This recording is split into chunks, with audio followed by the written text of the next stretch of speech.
बिस्मिल्लाहिर्रहमानिर्रहीम। अस्सलामुअलैकुम। घरेलू ज़िंदगी की कहानी में खुश आमदीद। मैं आपको कहानी सुनाना शुरू करूं इससे पहले आप मेरे चैनल को सब्सक्राइब करें और बेल आइकॉन के बटन को दबाना ना भूलें ताकि मेरी हर वीडियो आप तक आसानी से पहुंच सके। गांव की मस्जिद में ऐलान हुआ कि नज़ीर की बेटी का इंतकाल हो गया। मैं स्कूल में बच्चों को पढ़ा रही थी। ऐलान सुनते ही मुझे बहुत अफसोस। क्या हुआ जो 2-4 साल से मैं उससे मिली नहीं, उससे बातचीत नहीं की, लेकिन वो मेरी बचपन की दोस्त थी। हम दोनों का बहुत प्यार था। मुझे वो वक़्त याद आया कि जब हमने बचपन में इकट्ठे खेला कूदा था। मैं उसका चेहरा देखने के लिए उसके घर में चली गई। जब मैं घर में पहुंची तो उसकी वालदा चीख चीख कर कह रही थी कि आरफ नाम के लड़के ने मेरी बेटी की जान ले ली। मेरी बेटी की जान का दुश्मन आरफ था। मैं उसकी माँ के गले लगकर खूब रोई और घर वापस आ गई। मैं घर में वापस आई तो मेरे दिल में ख्याल आया कि ए आसिया, तू तो दुनिया से खेलने लगी थी, दुनिया तुझसे खेल गई। तूने दुनिया को खेल समझा और दुनिया ने तुझे खेल बना दिया। काश तूने उस वक़्त माँ की बात को याद किया होता या मेरी बात पर तवज्जो कर लेती, मेरी बात मान लेती तो आज तुझे ये वक़्त ना देखना पड़ता। तूने अपनी ज़िंदगी गंवा ली, अपनी जान गंवा ली, अपनी जवानी ना देखी और खुदकुशी कर ली। आसिया ने खुदकुशी की थी और वो इंतकाल कर गई। मुझे वो वक़्त बहुत याद आ रहा था जब हमने मैट्रिक की तालीम मुकम्मल की तो हम गांव से शहर पढ़ने के लिए जा रही थी। हमारी माँ ने हमें गले लगाया और बड़े ही प्यार से नसीहत की कि बेटा सर से दुपट्टा ना उतारना, क्योंकि जब दुपट्टा सर से उतरता है, गले में आता है तो पाँव में आने पर देर नहीं लगती।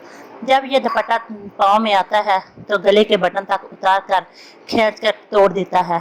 इंसान को पता नहीं क्या बीत रहा है और क्या बन जाता है। जब लड़की के सर पर दुपट्टा हो तो वो लाज रखता है। दुपट्टा सिर्फ सर को नहीं ढांपता, ये इंसान की इज्जत का बाइस बनता है।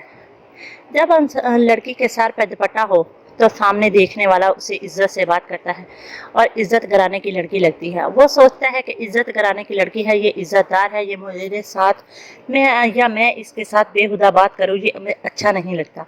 जब दुपट्टा सर से उतर जाता है तो सामने वाले को बात करते हुए कोई देर नहीं लगती, उसकी कोई ज़बान नहीं पकड़ता। अगर कोई मुंह पे हाथ या तमाचा मारने लगे तो उसका हाथ पकड़ा जाता है, लेकिन बात करने वाले की ज़बान नहीं पकड़ी जाती। ये लफ्ज़ मेरे दिल पे नक्श कर गए। मैंने अपनी माँ की बातों को बड़े ही तवज्जो से सुना और अपने पल्ले से बांध लिया। हम दोनों स्कूल गांव से शहर के स्कूल में पढ़ने के लिए चली गई। वहाँ हम हॉस्टल में रहती थी। पहले चंद माह तो बहुत अच्छा दिन गुजरे, लेकिन रफ्ता रफ्ता आसिया ने सर से दुपट्टा उतारा। जब पहले दिन आसिया ने सर से दुपट्टा उतारा तो मुझे आसिया का दुपट्टा उतारना अच्छा ना लगा। मैंने फ़ौरन ही आसिया से कहा कि आसिया, तुम ये क्या कर रही हो? हमारी माँ ने कहा था कि सर से दुपट्टा ना उतारना और तुमने सर से दुपट्टा उतार लिया है। आसिया ने कहा, मेरी बात में दखल अंदाजी मत करो, क्योंकि मैं अपने आप को ज़्यादा जानती हूँ। प्लीज़ तुम अपने काम से काम रखा करो। मैं किताबी कीड़ा नहीं बनने आई, मैं तो दुनिया के रंग रलियाँ देखने आई हूँ। मुझे सिर्फ पढ़ना ही नहीं, मैं हर वक्त पढ़ाई में नहीं रह सकती। दुनिया में के साथ मिलकर मैं जीना चाहती हूँ। मैंने दुनिया के साथ जीना है। मैंने रज़िया को बहुत दफ़ा रोका। रज़िया मेरे साथ झगड़ना शुरू हो गई। आहिस्ता आहिस्ता एक दिन उसने यहाँ तक के रूम चेंज कर लिया और मुझे बुलाना छोड़ दिया। मैंने भी उसकी तगदो छोड़ दी और मैं अपने काम से काम रखने लगी और अपने पढ़ाई में तवज्जो करने लगी। वो अपनी सहेलियों के साथ रहने लगी और मैं अपने रूम की दोस्तों के साथ रहने लगी। यहाँ पर मेरी इस रूम में बहुत अच्छी दोस्तें बन चुकी थी। वो भी बहुत अच्छी थी, इज्जत कराने की लड़की। हम अपनी पढ़ाई की तरफ तवज्जो देती, किसी के काम में दखल अंदाजी ना करती। अब मैंने कभी आसिया की तरफ मुड़ के ना देखा कि आसिया क्या कर रही है। मुझे 1-2 दफ़ा क्लास की लड़कियों ने बताया कि आसिया के करैक्टर अच्छा नहीं रहा, वो बहुत ही गलत लड़की बनती जा रही है, लेकिन मैंने उसकी तरफ तवज्जो ना की। क्यों ना कि वो जब भी मैं उससे कोई बात करती तो वो मेरे गले को आती। स्कूल की छुट्टियां हुई, समर कैंप लगने थे, हमने कुछ चीज़ें चाहिए थी। हम बाज़ार में अपनी सामान ख़रीदने के लिए गई तो मैंने आसिया को देखा कि आसिया एक लड़के के साथ कहीं से घूम फिर कर आ रही थी। मैंने ये बात देखते ही पहले तो मेरा दिल झट सा गया। मैंने सोचा मैं आसिया से कहूँ कि आसिया, तुम बहुत ही गलत कर रही हो, लेकिन आसिया की फिरती हुई नज़रों को मैंने देखा तो मैंने आसिया को बुलाना भी गवारा ना किया, क्योंकि उसने मुझे देखते ही अपनी नज़रें फेर ली। मेरी दोस्त ने बताया कि इस लड़के का नाम आरफ है और ये बहुत ही फ्लर्ट है, ये लड़का अच्छा नहीं है। फिर मैंने एक दो दफ़ा देखा कि आसिया किसी और लड़के के साथ है। रूम की लड़कियों ने बताया कि अब वो किसी और लड़के के पीछे हो गई है। फिर बताया कि किसी और लड़के के पीछे हो गई है। इसने 4 सालों में तकरीबन 10 लड़के रखे। जब हमारी पढ़ाई मुकम्मल हुई तो हम घर में आ गई।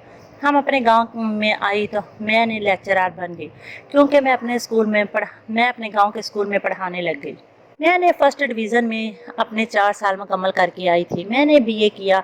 अब मैं अपने स्कूल में पढ़ाने लग गई, लेकिन वो घर में ही रहती थी। इसकी 2 वजह थी। एक तो उसने 3rd डिवीज़न में बीए किया और दूसरी वजह ये थी कि उसे आरफ नाम का लड़का टिकने भी ना देता था। वो उसे ब्लैकमेल करता। मेरी माँ ने मेरा रिश्ता ढूंढना शुरू कर दिया और उसकी माँ ने उसका। मेरी माँ ने मेरा रिश्ता बहुत ही अच्छे घर में ढूंढा। वो लड़का कोई कहीं दूसरी जगह का नहीं, हमारे गांव का ही था। लड़के की मेरे साथ शादी हो गई। मेरा शौहर बहुत ही अच्छा था, ससुराल वाले भी बहुत अच्छे थे। वो मेरी बहुत ज़्यादा इज्जत करते थे। मैं आज भी अपने सर को डांप कर रखती और बड़ों से तमीज़ से बात करती और छोटों से मोहब्बत से।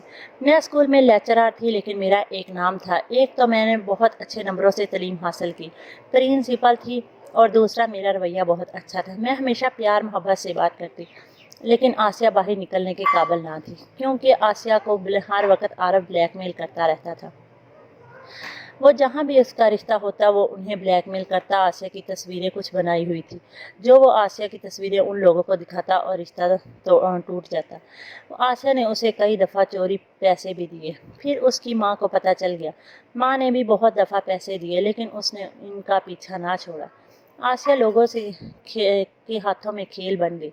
आखिर तंग आकर इसने खुदकुशी कर ली और अपनी जान गंवा दी। मुझे बहुत ही दुख हो रहा था। मेरी आंखों में आंसू जारी थे, दिल में गम था, और सोच रही थी कि तूने बहुत अच्छा किया जो अपनी माँ की बातों को अपने दिल पर नक्श बनाया, अपने पल्ले से बांधा और उन पर अमल किया। मैं अपने हर भाई बहन से कहती हूँ कि प्लीज़, बेशक लड़का हो या लड़की, अपने बड़ों की बातों को तवज्जो से सुना करें। ज़रूरी नहीं आपकी माँ जो कहे सिर्फ उसे तवज्जो से सुने, या बाप।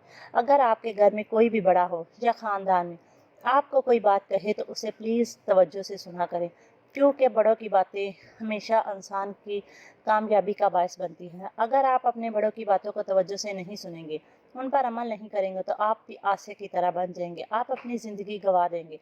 प्लीज़ मेरी बातों को सिर्फ एक कहानी समझकर ना सुना करें, इन पर अमल भी किया करें। मेरा मकसद इस दुनिया में लाना भी है। मैं चाहती हूँ कि जो भाई बहन मेरी बातों को सुने, उन पर प्लीज़ अमल करें और अपनी खामियों को दूर करें।